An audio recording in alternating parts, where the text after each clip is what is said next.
തർക്കങ്ങളിൽ കിടന്നവർ, suspension കെട്ടിയിട്ടുള്ളവർ, തിരിച്ചു കയറുന്നതിന് വേണ്ടി ഉടമ്പടി ചെയ്തിട്ടുള്ളവർ,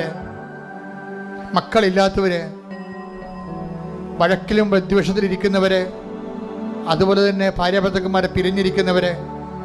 വിവാഹ നിശ്ചയത്തിലിരുന്ന നിശ്ചയങ്ങൾ നഷ്ടപ്പെട്ടിട്ടുള്ള നിശ്ചയം പോയിട്ടുള്ളവർ, വിവാഹം താമസിക്കുന്നവർ, അങ്ങനെ ഓരോരോ പല പല മരുന്നുകൾ കഴിച്ചിട്ട് മടുത്തിട്ട് മനസ്സ് നിരാശപ്പെടുകയും വീട്ടിലൊരു അല്ലാത്തൊരവസ്ഥയിൽ കഴിയുന്നവരുണ്ട്. അവരെല്ലാം ഈ ആരാധനയെ പരിശുദ്ധമ്മക്ക് ജീവനോടെ പ്രത്യക്ഷപ്പെട്ട പരിശുദ്ധമ്മയുടെ മാധ്യസ്ഥത്തിൽ ഈ നിമിഷത്തേക്ക് ഈ ധ്യാനം കേൾക്കുന്ന നിമിഷങ്ങൾ അവർക്ക് ദൈവത്തിൻ്റെ കൃപയുണ്ടാകാനും അമ്മ മാതാവിൻ്റെ മുല്ലപ്പൂ സുഗന്ധമോ വീശാനും അമ്മയുടെ